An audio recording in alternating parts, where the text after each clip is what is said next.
Now can you see it? Yes, sir. Okay. So let me start from where we left yesterday. कल हम ये actually stories connected हैं. हमने कल एक स्टोरी देखी थी, कॉन्टेक्स्ट देखा था, जिसमें 3 भाई होते हैं. उनमें से 2 भाई महाकाल और चूलकाल ऑडिट कर लेते हैं, लेकिन चूलकाल का इंटरेस्ट बहुत ज़्यादा नहीं था. तो जैसे ही वो अपने गांव में एक भोजन में आमंत्रित होते हैं तो वो वापस डिसरोब हो जाते हैं. और वो पहला जो वर्स 7 था वो उस कॉन्टेक्स्ट में था.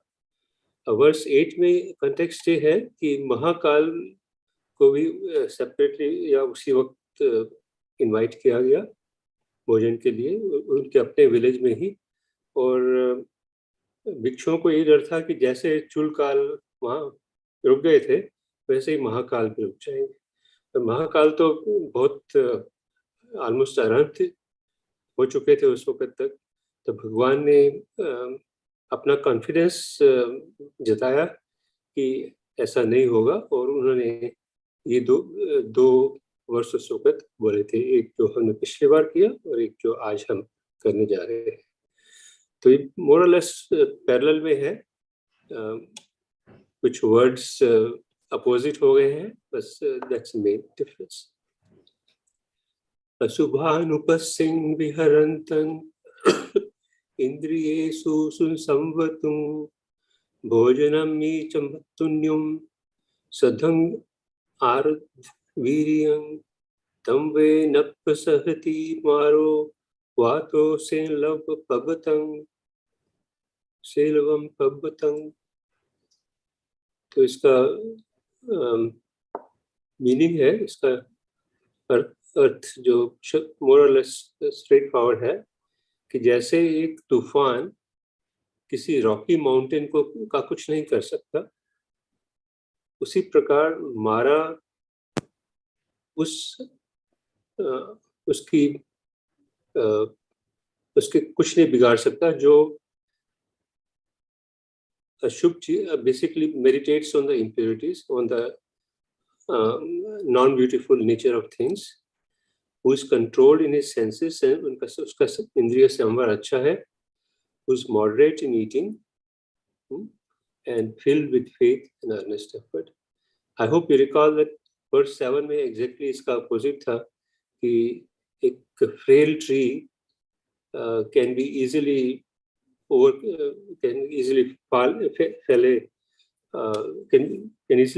fell in front of strong winds because of the lack of these things which is mentioned here. So coming to the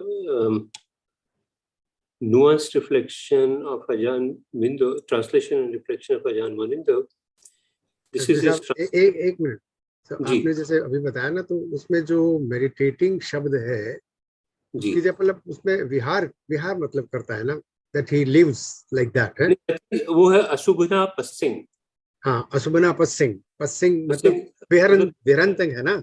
विहरंतंग means विहार करता है ना, रहता है उसमें, रहता है. हाँ, रहता है मतलब it is not only when during meditation but normally speaking in his life he is like that, isn't it? Ji. I mean literal meaning तो शायद यही होगा कि I think काफी सूत्रों में वो अब मेडिटेशन के कंटेक्स्ट में ही बोले जाते हैं, लेकिन probably I think everywhere it implies that you have to really continue live that. We have to live that in that manner. So actually it's a good opportunity once again to understand कि हमारी जो एक समझ बन गई है meditation की, you can see clearly from this verse कि वो समझ शायद कुछ सीमित समझ है. It really means to live in a certain way. We can see it's very clear in this. So meditation is not what we just do with our eyes closed. Meditation is how we approach, in this case, how we approach all of life. And it's then that it is possible for these things to to develop it. If you're only going to do it in that 1 hour where our eyes are closed and everything's conducive, then obviously we're falling short of the goal.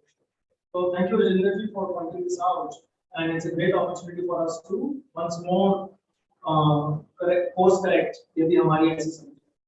So thank you. Please correct.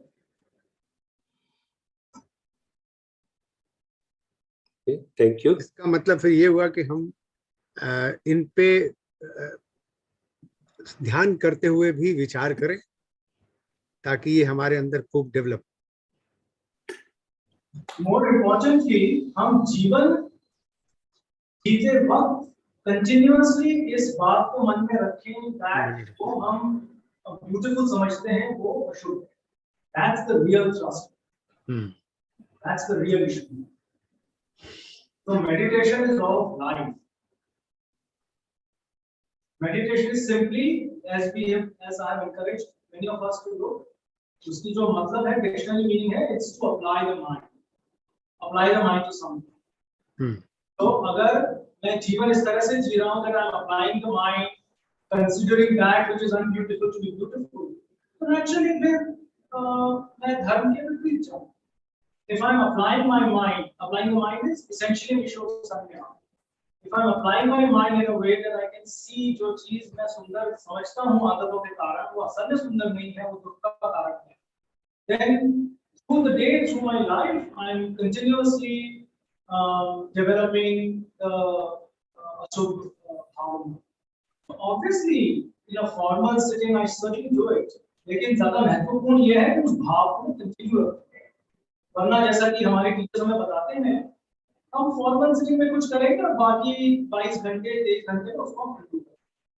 So that's the real meaning of the word. Because remember, the word meditation Pali may actually doesn't appear.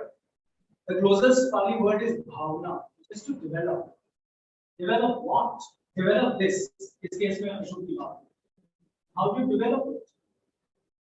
जो चीजें मेरे इंद्रियों, जो चीजें मेरे sense contact में आती हैं, उनका असली स्वरूप में पहचान. I apply that. और नेचुरली जब मैं फॉर्मल स्टिक कर रहा हूँ, मैं उसका अभ्यास, लेकिन उस अभ्यास का वास्तविक इस्तेमाल तो मेरे जीवन में होगा. That's what understanding this course.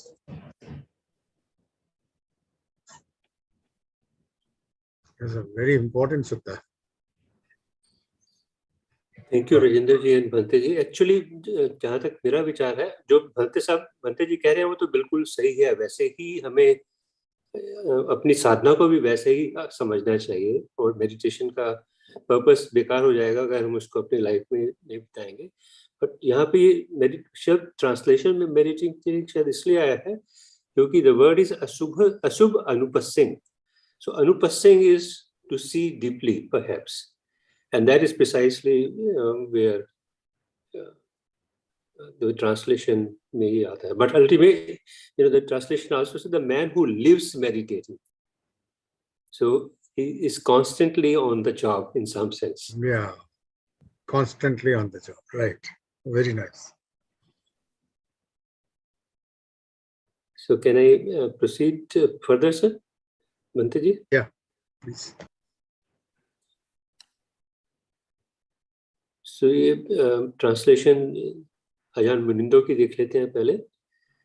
It says, as a stormy wind cannot move a mountain of rock, so one who contemplates the reality of the body, who develops faith and energy, is unmoved by Mara. So थोड़ा सा उन्होंने direction change की है, but the meaning more or less is the same. The reality of the body में एक तरह से अशुभ नपसिंग भी आ जाता है. So शायद वो implied है, explicit नहीं है इस ट्रांसलेशन में. तो इनका रिफ्लेक्शन इसके ऊपर भी काफी इंटरेस्टिंग है. कहते हैं कि मारा जो है एक तरह से हमारे इग्नोरेंस का मैनिफेस्टेशन है. मारा इज अ मैनिफेस्टेशन ऑफ अनएनलाइटनमेंट, और ये मेन फोर्स है हमारी, जो हमारे अंदर है रेजिस्टेंस की, डिनायल की, जो जिसके द्वारा वो काम करते हैं. So Mara is an avoidance of reality. Reality को पहचानने से इनकार करती है ये फोर्स, एंड किस फॉर्म में ये निकलती है? कंपल्सिवनेस, इनसेंसिटिविटी, रिसेंटमेंट, इन भावों में टिपिकली ये एक्सप्रेस होती है। अब वो अपनी मोनास्ट्री के बारे में बोल रहे हैं। उनकी मोनास्ट्री जो है वो रूरल नॉर्थम्बरलैंड में है, जो कि एक बहुत ही सी विंड्स के, because it's close to the sea, बहुत स्ट्रॉन्ग विंड्स वहाँ चलती रहती और स्ट्रॉन्ग और ठंडी विंड्स वहाँ चलती रहती हैं। तो कहते हैं कि our monastery in rural Northumberland is sometimes buffeted by winds that can be frightening. बहुत भयानक तूफान से आते रहते हैं। But they are nothing compared to the threat posed by the forces of Mara. और वो कहते हैं उनके सामने मारा की थ्रेट जो है वो कहीं अधिक भयंकर है। सो अगर हमें उनको विथस्टैंड करना है तो एसेंशियली इट मीन्स कि हम जो हमारी जो हीडलेस हैबिट्स हैं उनको हमें हटाना है। बेसिकली मारा का एक मैनिफेस्टेशन हमारी हीडलेस हैबिट्स में है। So we must firmly establish our contemplation in an awareness of the body, the reality of the body, अशुभ अनुपस्थिति, और हमारी श्रद्धा और वीर्य अच्छा होना चाहिए, कंटिन्यूअस रहना चाहिए, and it is the ability and willingness to come back over and over again to our body based practice. तो ये विहरंती का शायद यहाँ पे एक और भाव है यहाँ पर, to our body-based practice, remembering to live in ways that lead to selfless confidence that sustains our interest in discovering truth. अगर हम बार बार ये प्रैक्टिस करते रहेंगे तो हम सच की तरफ बढ़ सकते हैं, and this has a power to make us unshakable.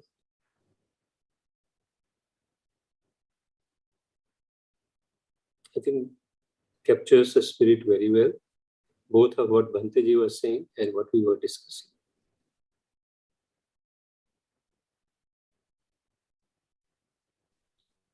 Any comments? Otherwise, we go on to the next. छोटा सा additional चीजें शेयर कर सकता हूँ जी। I was speaking with Ajahn Gurinder a few days ago, मैंने उनको बताया कि इस तरीके से उनकी टेक्स्ट हम यूज कर रहे हैं। उन्होंने ये शेयर किया कि एक्चुअली वो इस टेक्स्ट को अपना ट्रांसलेशन ना समझ के वो इसको अपना रेंडिशन समझते हैं। बिल्कुल। तो मैं भी वो ट्रांसलेटेड ही पढ़ता हूँ, आप लोग पढ़ रहे हैं आचार्य रुद्र की किताब, और फिर उसको पढ़ने के बाद I sit silently and I see what comes out. So basically जो सुरेंद्र प्रसाद जी हमें यहाँ डिस्प्ले कर रहे हैं, that's basically what's emerging from the quietness in Ajahn Gurinder's mind, having read the original translation जो भी सुरेंद्र प्रसाद जी ने हमें उसकी स्क्रीन पे बताया। It's actually very I thought the process बहुत fascinating है, और हमें भी ट्राई करना चाहिए कि हम इस चीज को पढ़ें और फिर शांत बैठ जाएं, देखिए निकल के जाए। So that's how I describe the process. I thought it might be useful for us to also know कि वो इन ये जो rendition है और ये जो reflection है ये कहाँ से आ रहा है, how we consider it. So just some additional.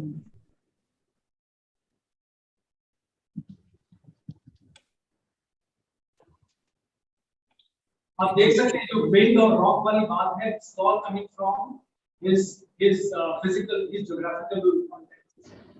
उनकी जैसा सुरेंद्र प्रसाद जी ने बताया, उनकी monastery इंग्लैंड के ऐसे इलाके में है जहाँ बहुत हवाएं चलती हैं, the rocky area, sea के किनारे पर. So you can see that actually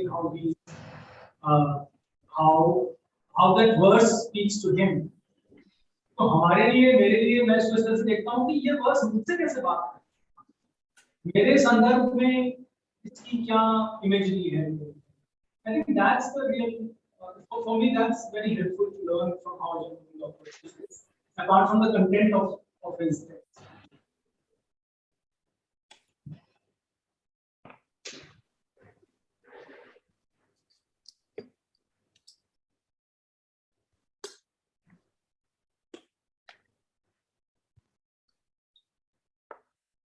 अगर आपकी आगे हो तो आगे थोड़ा सा। सर मैं एक प्रश्न पूछ लूं थोड़ा सा। जी जी जी। ये वेरी वेल एक प्रश्न शायद शब्द ठीक नहीं रहेगा, ये हम डिस्कस ही कर रहे हैं और भंते जी थोड़ा आंसर कर सकते हैं अगर कोई। नहीं, मैं चाहता था कि ये जी। बहुत ही अच्छी तरह से एक्सप्लेन किया गया है आपके द्वारा और अजान मुनीम जी के द्वारा। मैं थोड़ा कंटेम्पलेशन करना चाहिए, इस बात को थोड़ा विस्तार से जानना चाहता था कि कंटेम्पलेशन से क्या तात्पर्य है।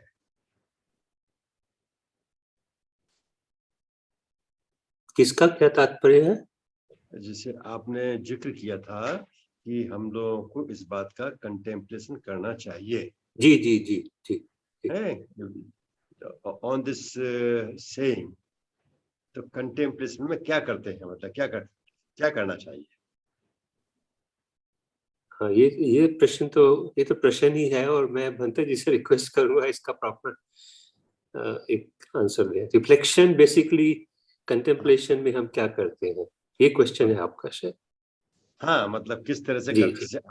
हैं आप स्वयं करते होंगे जैसे, तो किस तरह कंटेम्पलेशन करते हैं, थोड़ा विस्तार से जानना चाहता था उसको। ये मेरे को शायद इतना अच्छा बताना आएगा नहीं, पर मैं कोशिश कर लेता हूँ। जी जी जी जी। जब मैं किसी भी चीज को कंटेम्पलेट करता हूँ तो उस विचार को अपने मन में ले आता हूँ जी। और फिर ट्राई टू सी कि वो किस किस फॉर्म में आगे डेवलप होता है वो विचार, और उससे क्या इंसाइट पैदा होती है। जी। Basically I mean in short this is what I try to do. तो इससे ज्यादा मैं डिस्क्राइब करने की सिचुएशन में शायद नहीं हूँ, और अगर भंते जी इसके बारे में कुछ आगे लाइट थ्रो कर सके तो दैट विल बी नाइस। जी। इसकी हमने कुछ कई बार पहले भी चर्चा की है। सो मैं जिस तरीके से मैं करता हूँ ये डिस्क्राइब कर सकता हूँ। अजय मुनिंदो ने कुछ अपना शेयर किया वो मैं शेयर कर सकता हूँ, वो मैंने शेयर किया। I think Sharma ji, the real issue is that इसको हमें ट्रायल एंड एरर अलग अलग तरीकों से खुद कोशिश करके उस मेथड पे पहुंचना पड़ेगा जो कि मेरे लिए कारगर है। See, there is no technique. Please, we have all understand. Contemplation के लिए कोई एक फॉर्मूला, कोई एक टेक्निक नहीं। So, the way it works very well for me is कि initially एक फॉर्मल सेटिंग में, अब मैं फॉर्मल सेटिंग की बात कर रहा हूँ, हम चाहे वॉकिंग कर रहे हैं, जो मैं करता हूँ सिर्फ इधर वॉकिंग और sitting. So for some time, कुछ समय तक जो भी प्रैक्टिस मन में समझ लाती है, ट्रैंक्विलिटी लाती है, उसको मैं पहले कुछ समय करता हूँ। और मैंने करीब 5-6 अलग-अलग तरीके ओवर द इयर्स अपने लिए बनाए हैं, जो मुझे दिखता है उससे जो हलचल है, जो कंसेप्चुअल माइंड है, कुछ हद तक वो सेटल होता है। तो आपको भी ये देखना है कि किस अप्रोच से समझ डेवलप होती है। मैंने ये भी देखा है कि हमेशा एक ही अप्रोच से समझ डेवलप नहीं होती है।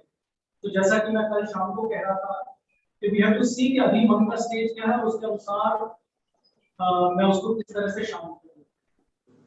और हर व्यक्ति के लिए वो मन कैसे शांत करेगा उसके तरीके अलग अलग हैं। तो वो हमें ट्रायल एंड एरर से डिफाइन करने पड़ेंगे। एक बार एक बेसिक स्थिरता उपलब्ध हो, और कई बार वो बेसिक स्थिरता नहीं होती है, and it's perfectly fine when to actually not take up a contemplation. क्योंकि कंटेम्पलेशन के रिफ्लेक्शन, जैसे रिफ्लेक्शन शब्द है, अगर हम उसका लिटरल वो देखें, हम शीशे के सामने खड़े होते हैं तो हमें अपनी तस्वीर सामने दिखती है। और अगर हम शीशे के सामने हिलते डुलते रहेंगे तो तस्वीर सफाई से नहीं बनेगी। It's the same thing, it's only a reasonably stable mind जिसमें ये रिफ्लेक्शन संभव है।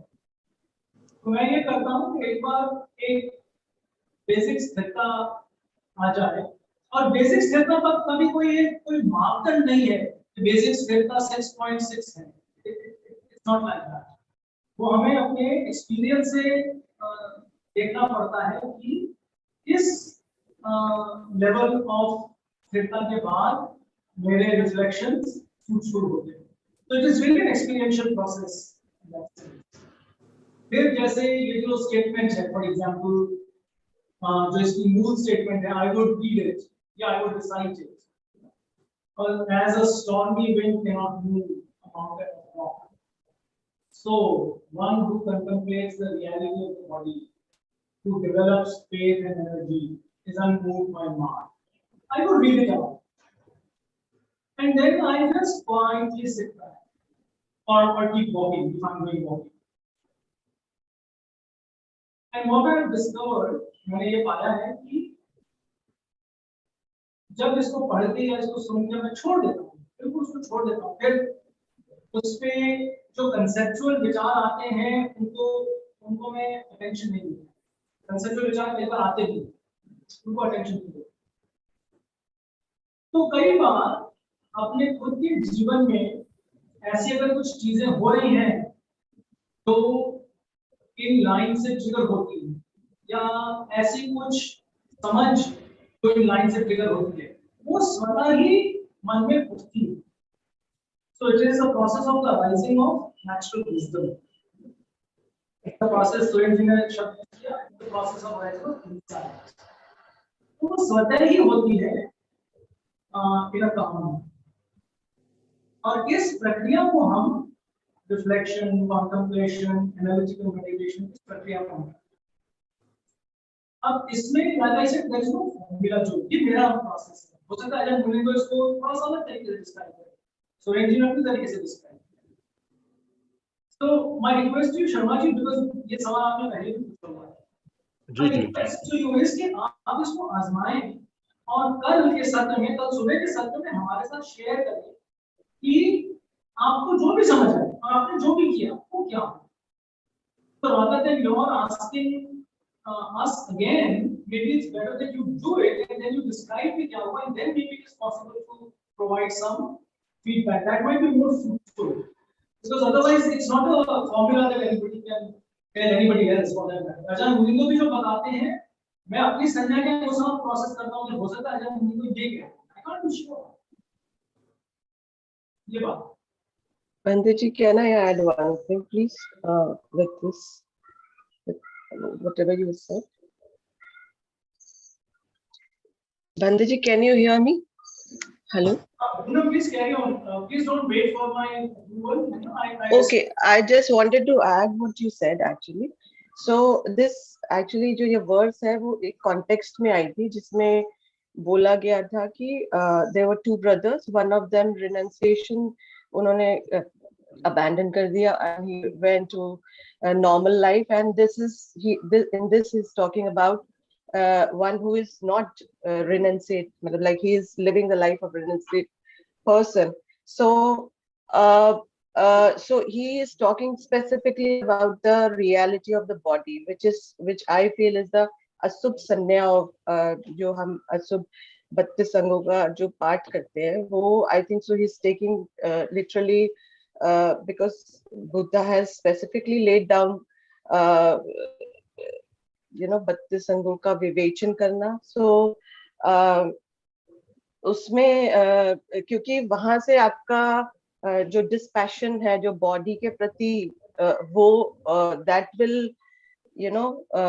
that will arise, and here his मेरे हिसाब मतलब that's what I feel कि he's specifically trying to say कि contemplation with in that respect कि आपको बॉडी के प्रति उतना passion ना रहे.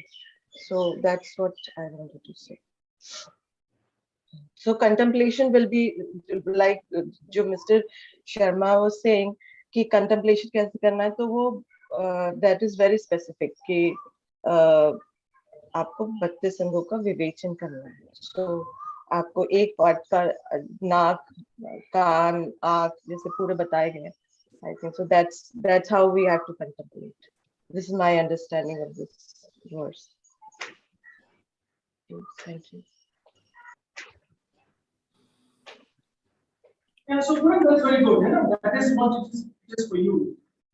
And basically, my encouragement, at least how I have learned from my teachers, is कि आपको इस तरह से समझ आता है, आप इसको इस तरह से करिए. Great.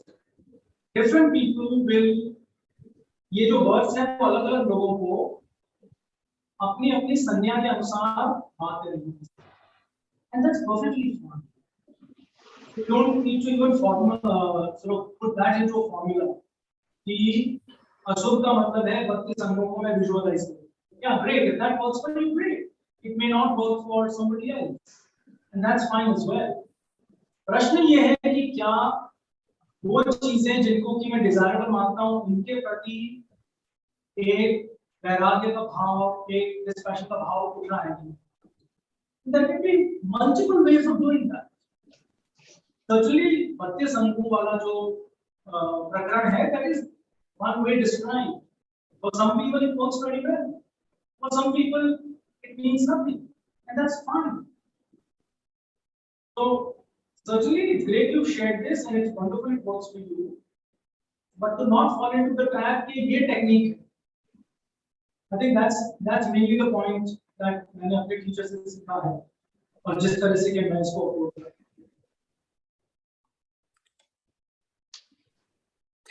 Thank you very much for this very enlightening discussion.